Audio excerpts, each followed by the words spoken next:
ลายปีนี้มีการแข่งขันประมูลโครงการพัฒนาสถานีกลางบางซื่อและโครงการรถไฟเชื่อมต่อ3สนามบินนะคะรวมไปถึงโครงการรถไฟสายสีต่างๆด้วยที่น่าจะถือว่าเป็นช่วงเวลาที่ดุเดือดเพราะว่ากลุ่มทุนรายใหญ่ได้เสนอตัวเข้าร่วมการประมูล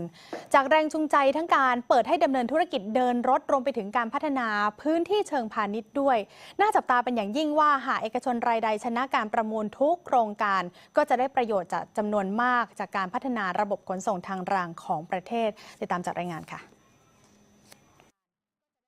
ภายในปลายปี 2562 สถานีกลางบางซื่อแห่งนี้จะกลายเป็นศูนย์กลางการเดินทางระบบรางแห่งใหม่ของประเทศรองรับรถไฟทางไกลรถไฟชานเมืองรถไฟความเร็วสูงและรถไฟความเร็วสูงเชื่อม3สนามบินรองรับผู้โดยสารได้เกินกว่าวันละ 100,000 คนโดยการก่อสร้างล่าสุดคืบหน้าไปแล้ว49%ส่วนแผนพัฒนาพื้นที่เชิงพาณิชย์บริเวณนี้กว่า 2,300 ไร่มูลค่ารวมกว่า 1.5 แสนล้านบาทจะพัฒนาให้เป็นศูนย์กลางธุรกิจโรงแรมที่อยู่อาศัยย่านการค้าและศูนย์ซ่อมบำรุงระบบรถไฟฟ้าพื้นที่โซน A ซึ่งอยู่ทางทิศใต้ 32 ไร่วงเงิน 10,000 ล้านบาทจะเป็นพื้นที่เริ่มประมูลเพื่อให้ทันการเปิดให้บริการในปี 2563การรถไฟตั้งเป้าว่าจะได้ผู้ชนะภายในปลายปีนี้โดยขณะนี้กำลังแต่งตั้งคณะกรรมการตามมาตรา 35 ของพรบร่วมทุนเพื่อดำเนินการประมูลแปลง A เนี่ยครับผมว่าที่เขาไม่เปิดเผยตัวกันเพราะมันแปลงกำลังดีนะฮะ32 ไร่กว่าเนี่ยแล้วก็อยู่ใกล้กับชุมชนที่จะมีคนเข้ามาผมก็ตั้งเป้า 80,000 แล้วกันนะเอาเบรกอีเวนท์ที่คนจะมาสายสีแดงแล้วก็มีรถทางไกล20,000 กว่าคนก็ประมาณวันละ100,000มีสีน้ำเงินต่อแล้ว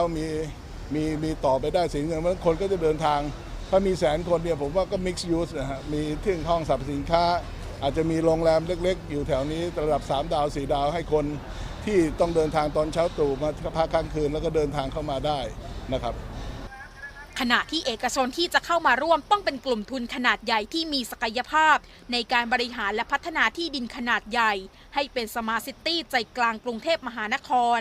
ซึ่งขณะนี้มีเอกชนรายใหญ่สนใจเข้าร่วมประมูลหลายรายเช่นกลุ่มบริษัทเซ็นทรัลบริษัทปตทและยังมีกลุ่มทุนขนาดใหญ่จากต่างประเทศทั้งญี่ปุ่นและจีนแตกต่างจาก BTS Group Holding ที่ระบุว่าอาจไม่เข้าร่วมประมูลโครงการนี้ BTS ไม่ควรจะไปทำ property แข่งกับบริษัท associate ของเราอยู่ City ฉะนั้นเนี่ยเมื่อถึงวันนั้นมาเราต้องเข้าไปแล้วดูซิว่ามันจะทำอะไรได้อีกทีหนึ่งเพราะว่าการบอกว่าบางซื่อมันมีที่อย่างนี้ทำ presentation ออกมา